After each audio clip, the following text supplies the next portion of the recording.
أعوذ بالله من الشيطان الرجيم بسم الله الرحمن الرحيم فإذا قضيتم مناسككم فاذكروا الله كذكركم آباءكم أو أشد ذكرا فمن الناس من يقول ربنا آتنا في الدنيا وما له في الآخرة من خلاق ومنهم من يقول ربنا آتنا في الدنيا حسنة وفي الآخرة حسنة وقنا عذاب النار۔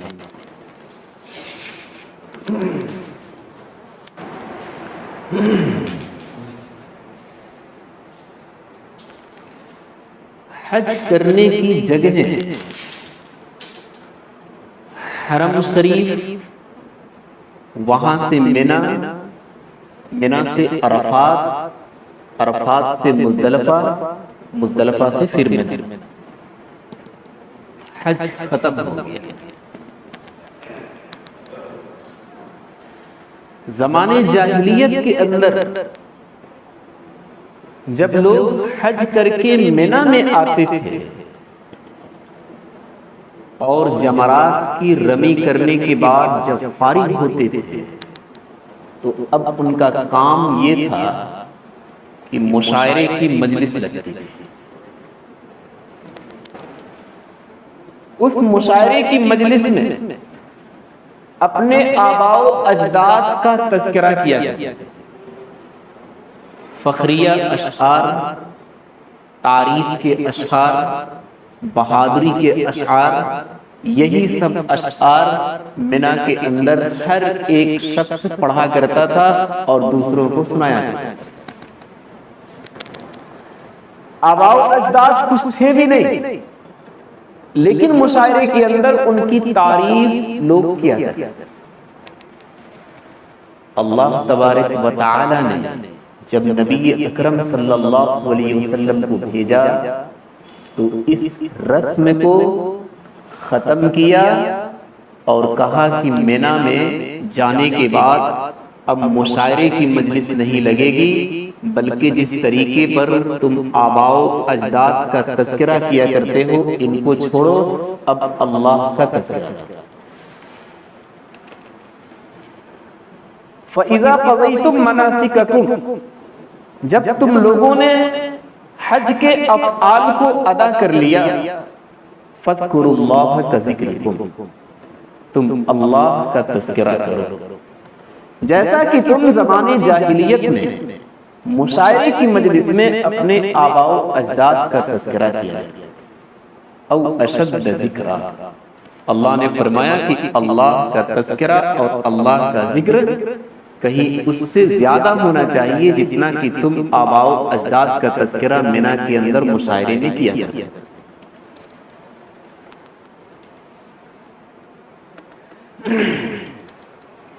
حدیث پاک کا مضمون ہے کہ اللہ کو یاد کرنا، اللہ کا ذکر کرنا فوری طور پر ایک انسان کو، ایک ایمان والے کو 4 فوائد حاصل ہوتے ہیں۔ صرف آپ اللہ اللہ کہتے ہیں، الحمدللہ، اللہ اکبر، سبحان اللہ، صرف اتنے ہی کلمات۔ نمبر 1، جو ایمان والا اللہ کا ذکر کرتا ہے سارے فرشتے اس کے لیے مغفرت کی دعائیں کرتے ہیں۔ آپ اندازہ نہیں لگا پائیے گا کہ فرشتوں کی تعداد کیا ہے۔ ہر دن اخبار اٹھا کر، گوگل دیکھ کر آپ یہ تو پتہ لگا سکتے ہیں کہ انسانوں کی آبادی اس زمین پر کیا ہے، لیکن ایک مخلوق اللہ نے پیدا کی ہے فرشتوں کی شکل میں، آپ اس کا اندازہ نہیں لگا سکتے ہیں کہ وہ کتنی تعداد کے اندر ہے۔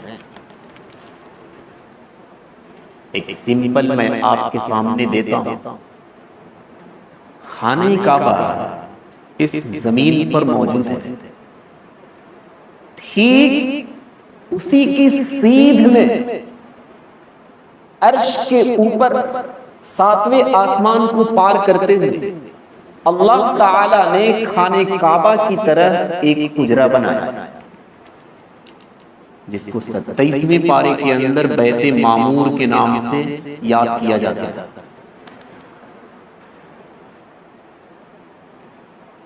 اس بیت المعمور میں ہر دن اللہ کی عبادت کرنے کے لیے 70,000 فرشتے داخل ہوتے ہیں۔ پھر جب وہ عبادت سے نکلتے ہیں تو قیامت تک ان کی باری نہیں ہے۔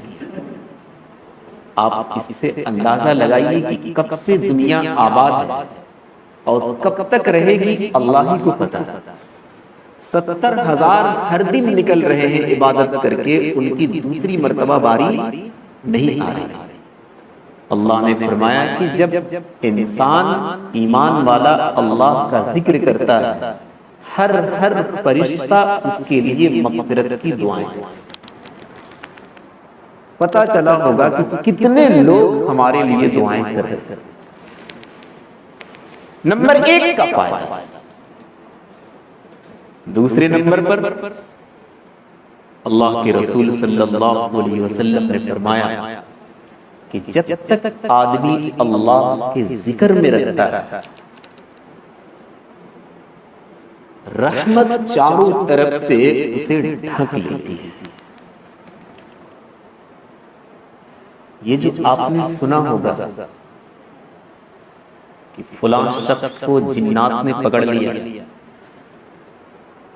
فلاں شخص کو بھوت نے پکڑ لیا، فلاں عورت کو چڑیل پریشان کر رہی ہے، یہ ہو گیا وہ ہو گیا۔ ایک لفظ کلکتے میں چلا ہوا ہے، ہوا لگ گئی۔ ایک صاحب میرے پاس آئے، انہوں نے کہا ہے کہ میرے بچے کو ہوا لگ گئی ہے۔ میں نے کہا پنکھا بند کر کے اس کو کمرے میں رکھا کرو۔ کیوں چلاتے؟ کہا کہ نہیں امام صاحب وہ مسئلہ نہیں، مسئلہ یہ ہے کہ وہ بس کسی آسیب کا شکار ہو گیا۔ میں نے کہا یہ بات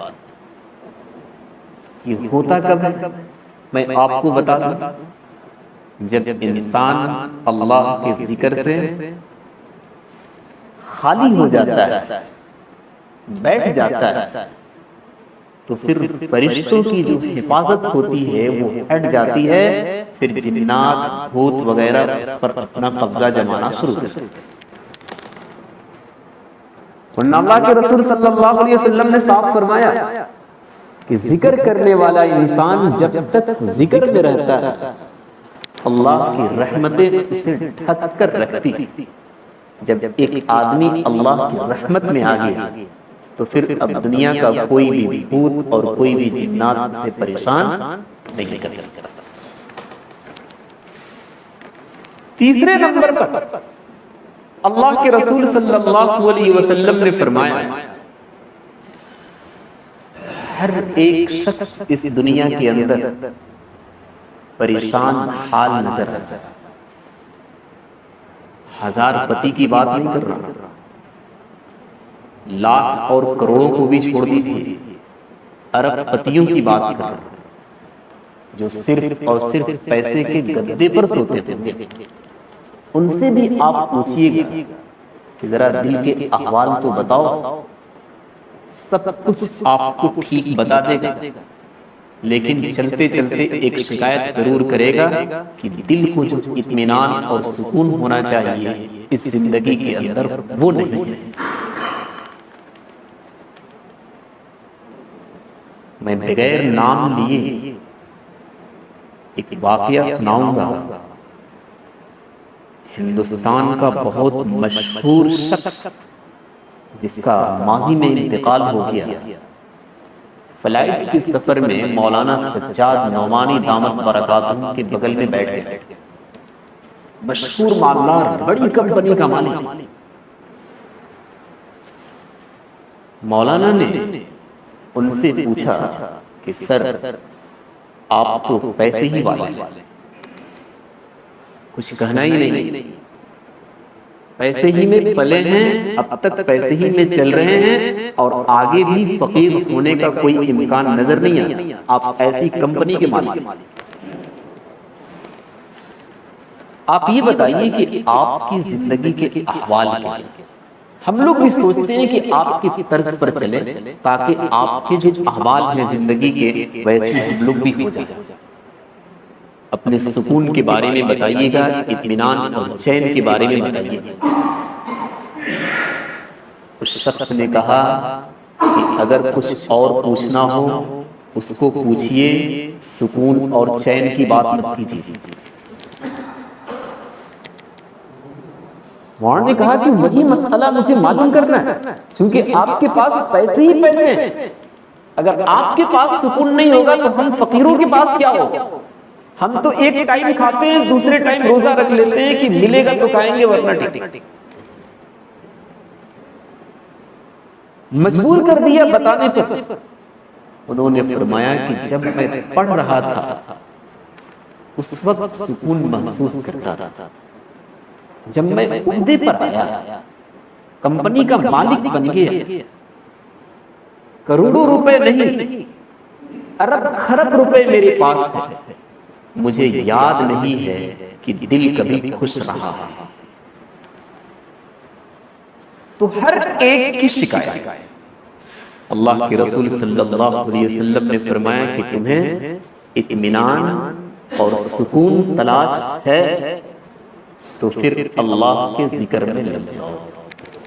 الا بذکر اللہ تطمئن القلوب، اللہ کے ذکر میں دلوں کو سکون ملتا ہے۔ چوتھے نمبر کا فائدہ، آپ صلی اللہ علیہ وسلم نے فرمایا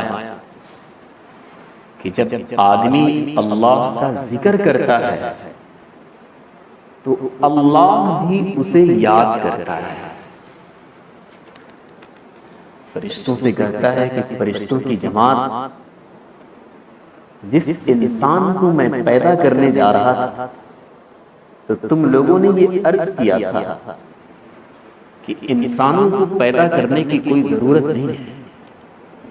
جہاں تک عبادت کا مسئلہ تو ہم فرشتوں کی جماعت عبادت کرنے کے لیے کافی۔ یہ انسان تو دنیا کے اندر جا کر خون ریزی کریں گے، فساد مچائیں گے، ہر ایک کا حق مار لیں گے، ناانصافی عام کر دیں گے۔ اس لیے ایسے انسان کو، ایسی مخلوق کو بنانے کی کوئی ضرورت نہیں ہے۔ اللہ تبارک و تعالیٰ ان فرشتوں کو بلا کر کہتا ہے کہ دیکھ، یہ وہی انسان جو میرے ذکر میں لگا ہوا ہے، جس کے بارے میں تم کہا کرتے تھے کہ اسے پیدا کرنے کی ضرورت نہیں، آج یہ ذکر کر رہا ہے زمین پر، میں اس کا ذکر کر رہا ہوں تم سب فرشتوں کے سامنے۔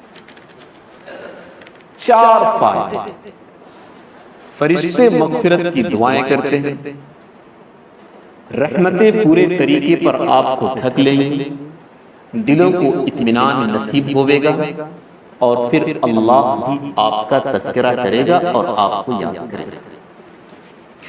ایک اللہ والے ہیں عثمان نہدی، انہوں نے اپنی مجلس کے اندر فرمایا کہ مجھے اچھی طرح معلوم ہے کہ اللہ تبارک و تعالیٰ اپنے بندوں کو کب یاد کرتا ہے۔ لوگوں نے پوچھا بتا دیجیے کب یاد کرتا ہے، وہ ٹائم کیا ہے؟ عثمان نہدی نے فرمایا کہ جب بندہ اللہ کو یاد کرتا ہے، اللہ اللہ کہتا ہے، بس اسی ٹائم میں اللہ اپنے بندوں کو بھی یاد کرتا ہے۔ فَاذْكُرُونِي أَذْكُرْكُمْ، اللہ نے فرمایا کہ تم مجھے یاد کرو، میں تجھے یاد کروں گا۔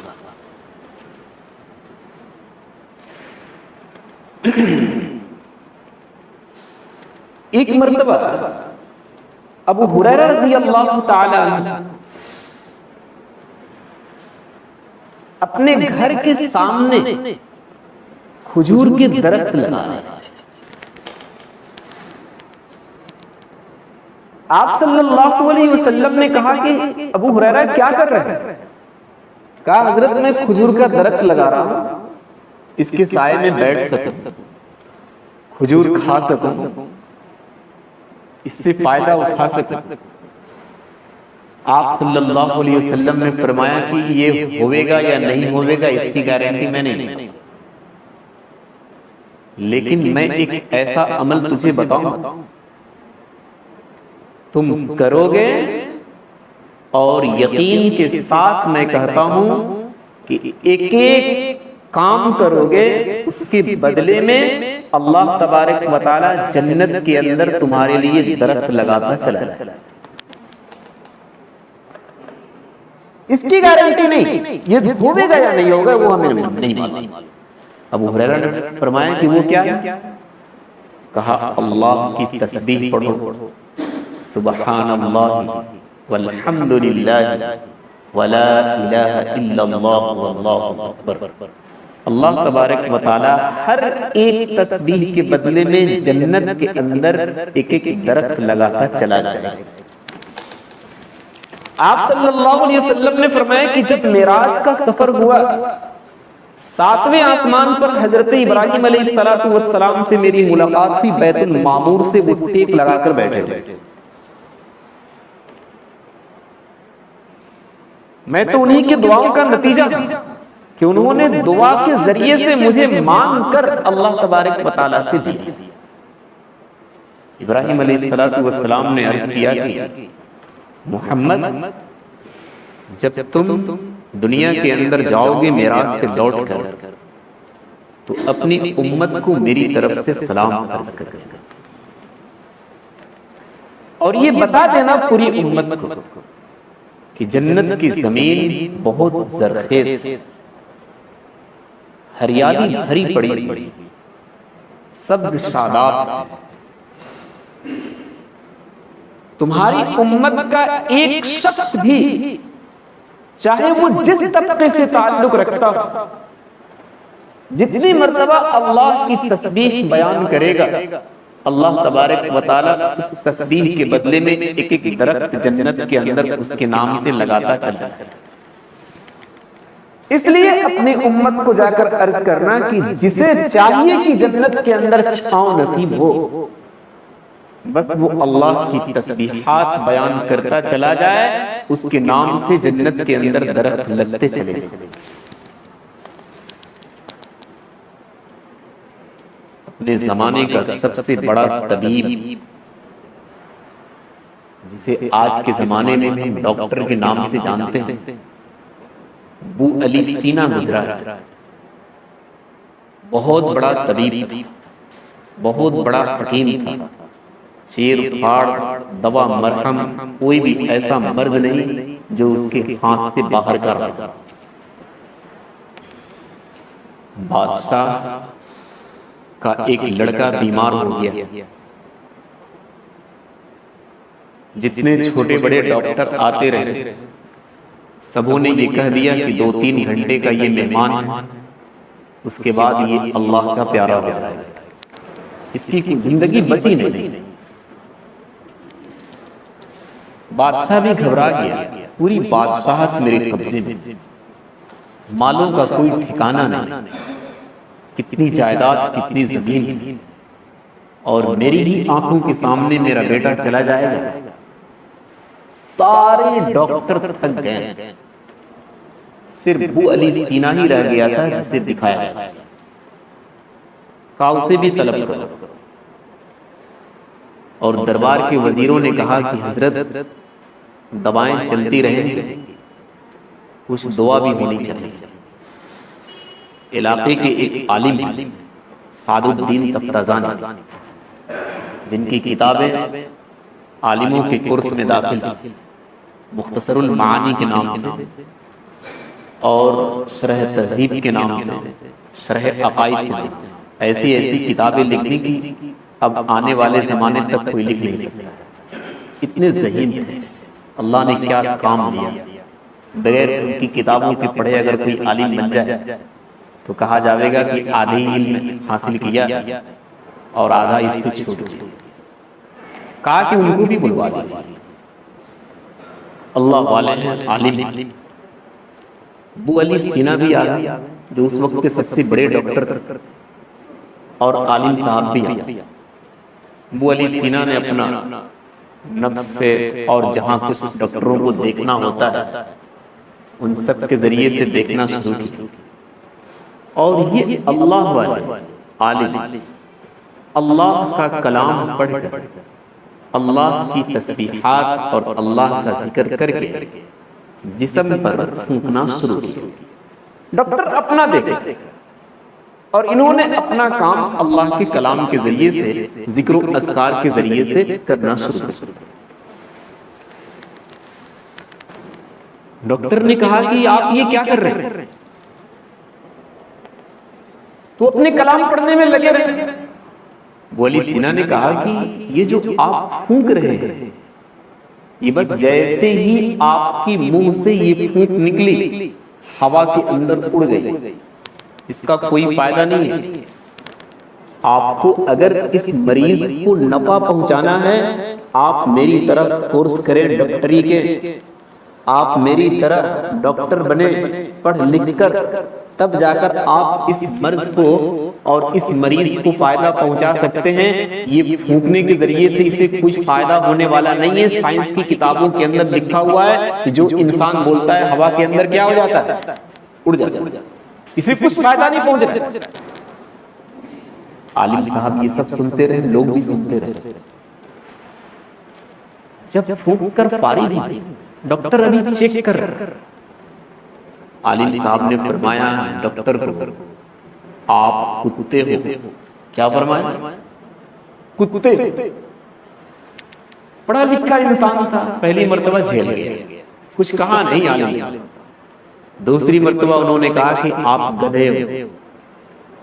اب اس کا پارا ہائی ہو گیا کہ اتنا پڑھا لکھا آدمی، ہماری طرح اس زمانے میں کوئی بڑا ڈاکٹر نہیں ہے، اور تو نے مجھے گدھا اور کتا بنا دیا۔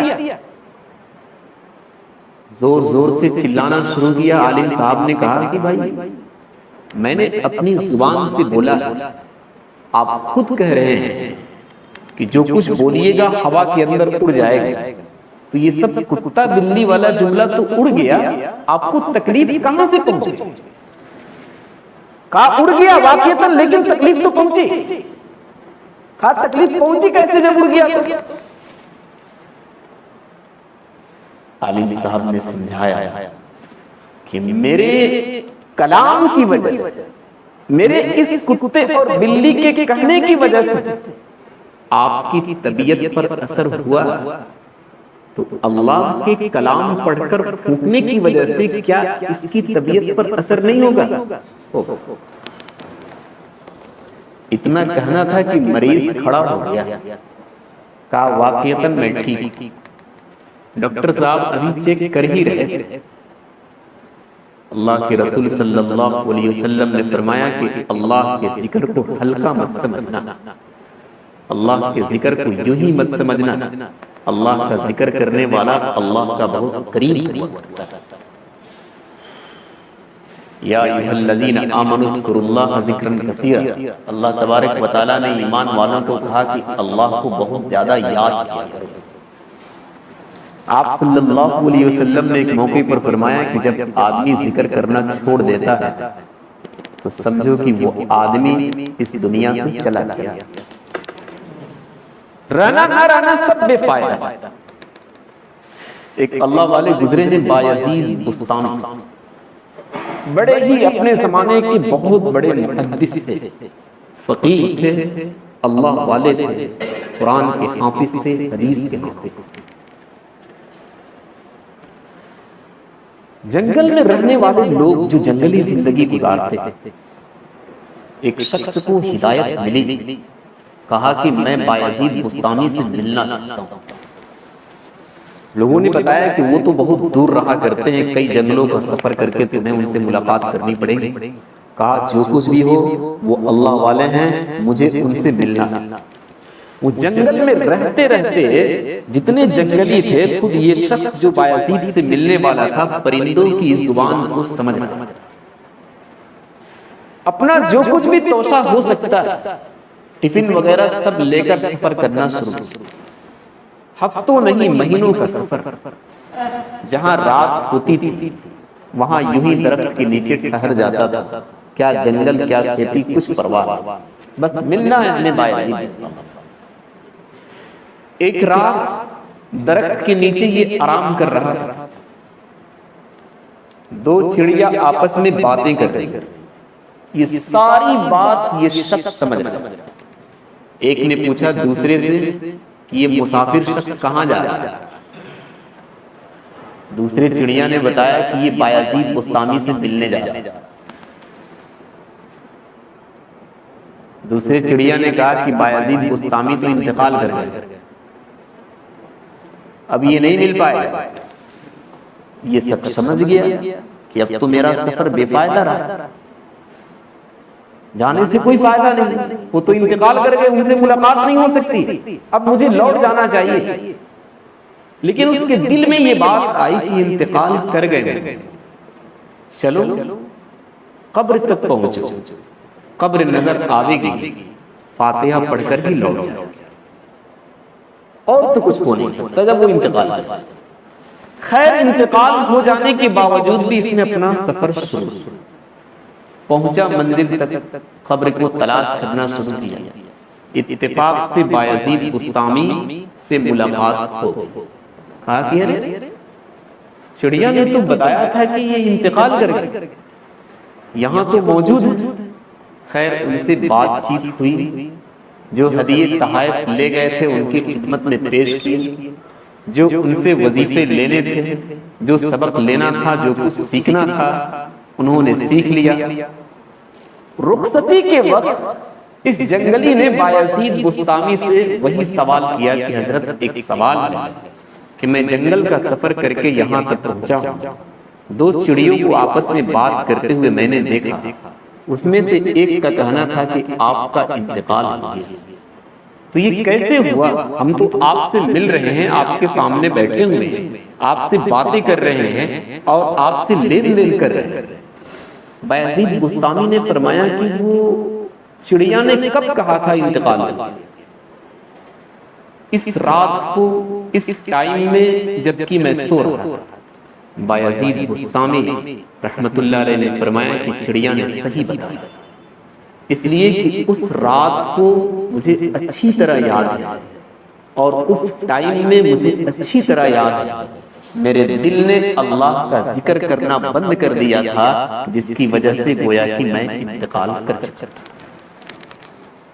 آپ صلی اللہ علیہ وسلم نے فرمایا کہ جب آدمی اللہ کا ذکر کرنا چھوڑ دیتا ہے تو تم یہ سمجھو کہ وہ اب مردہ ہو چکا، اب اسے رہنے اور نہ رہنے سے کوئی فائدہ حاصل ہونے والا نہیں۔ فَإِذَا قَضَيْتُم مَنَاسِكَكُمْ فَاذْكُرُوا اللَّهَ كَذِكْرِكُمْ۔